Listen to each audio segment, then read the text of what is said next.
while you were in that former job that you mentioned earlier, you referred a moment ago at a glance relative to what occurred in our successful effort in dealing with the Medellin in Colombia. Indeed, we were successful there because we were able to forge a coalition of partners among a number of countries in our hemisphere who are willing to go a long, long ways to deal harshly and directly with the cartels, and eventually broke their back.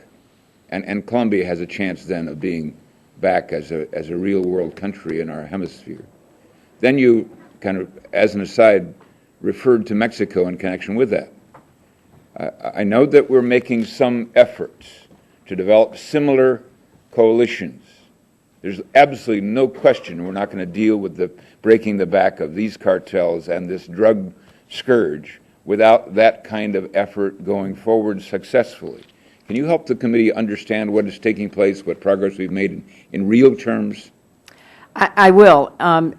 We have, as I said, focused on Mexico with the Merida Initiative, which predates this administration, to try to do in Mexico the kind of work that was successful in Colombia. And in fact, Colombia is now training some Mexican law enforcement officials. We have started by building up institutional support and training, as well as providing equipment, helicopters and other things that the Mexican government wanted and needed. We are making progress. It is comparable, I would argue, to where we started with Colombia, where I think when we started, and you, of course, were in the Congress, it looked pretty hopeless. I mean, it was an insurgency by FARC, plus the drug cartels. I mean, what an unholy alliance it was. Hundreds of thousands of people were being dislocated because of the violence. So Colombia, in many ways, was a worse situation than we see in Mexico, where the violence is fairly, I mean, it's horrific, but it is fairly limited. There has not been massive dislocations internally. We have a president in President Calderon who shares the commitment that President Uribe had.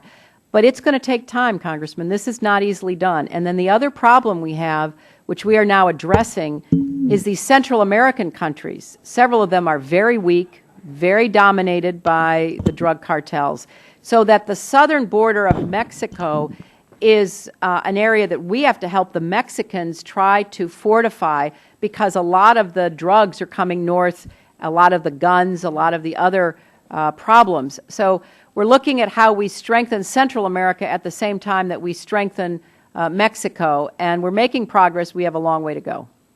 Well, Madam Secretary, in Mexico we've known for a long, long time that Mordida seems to be always alive and well. When you're dealing with cartels and you're dealing with that history, breaking the back of these drug warlords essentially is indeed an intense, difficult task.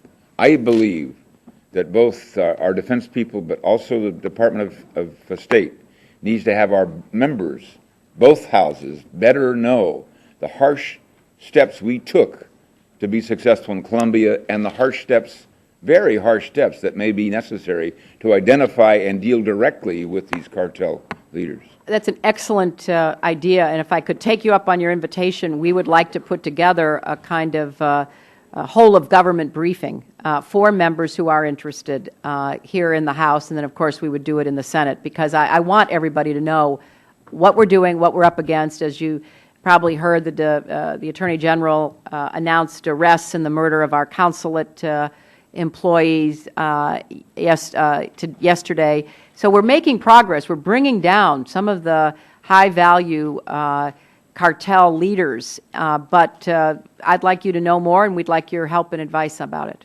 Thank you, Madam Secretary. Thank you.